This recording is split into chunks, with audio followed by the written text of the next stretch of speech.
শুধু বিএনপি ডিসেম্বরের মধ্যে নির্বাচন চায়। জাপান সফরের প্রধান উপদেষ্টার এমন বক্তব্যের তীব্র সমালোচনা করেছেন বিএনপি ও সমমনা দলের নেতারা।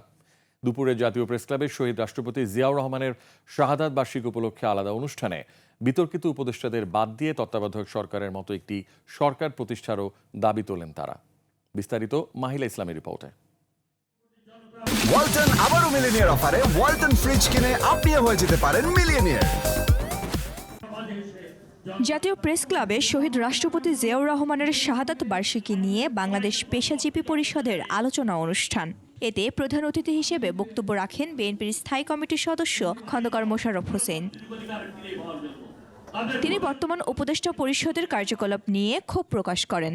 যদি প্রশ্ন উঠে যে আপনার উপরে এখানে আমাদের এত বড় বিশ্বাস, আপনি কেন দেশের জনগণকে বা বিদেশের নাগরিকদের আপনারা কেন ভুল পথে পরিচালিত করবেন?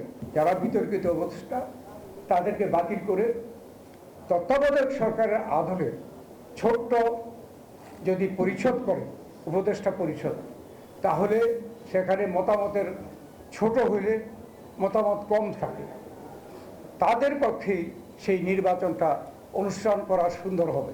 একই অনুষ্ঠানে দলের স্থায়ী কমিটির সদস্য ডাক্তার AZM জাহিদ হোসেন বলেন, গত 17টি বছর যারা গণতন্ত্রের জন্য লড়াই করেছে তাদের জন্য গণতন্ত্র ফিরিয়ে দিতে হবে। প্রতিহিংসা করবেন না। বিএনপিকে ধ্বংস করার জন্য অনেক ষড়যন্ত্র হয়েছে, অনেক ষড়যন্ত্র চলছে, কিন্তু বিএনপি তো জনগণের দল।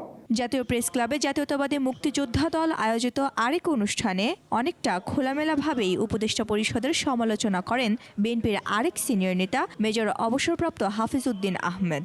উপদেষ্টা পরিষদ ছাত্র সমাজকে ভুল পথে পরিচালিত করছে বলেও অভিযোগ করেন তিনি। আমাদের বর্তমান পররাষ্ট্র উপদেষ্টা তিনি বলেছেন এখানে মানবিক করিডোর দেওয়া হবে, বাইরের জাতিসংঘ কিংবা একটি বহুজাতিক বাহিনীকে আমাদের দেশে যুদ্ধে লিপ্ত করা হবে, বাংলাদেশকে আমরা এই দেশের নাগরিকরা জানতে পারবো না।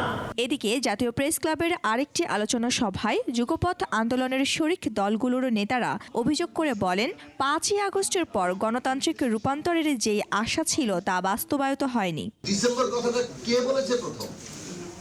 মাননীয় প্রধান উপদেষ্টা প্রফেসর ডক্টর মোহাম্মদ ইউনূস। তিনি কিন্তু ডিসেম্বর বিষয়টাকে সামনে এনেছেন। এখন এটা তো খুব স্বাভাবিক যে রাজনৈতিক দলগুলো তারা নির্বাচন চাইবে, এর মধ্যে অস্বাভাবিকতা কিছু নেই। নির্বাচন চাওয়া কোনো অপরাধ না। আমরা বিচার, সংস্কার এবং নির্বাচন, এখানে আমাদের নেতৃত্ব উল্লেখ করেছেন, 3টা ব্যাপারে আমরা সুনির্দিষ্ট পথ নকশা দেখতে চাই, জানতে চাই।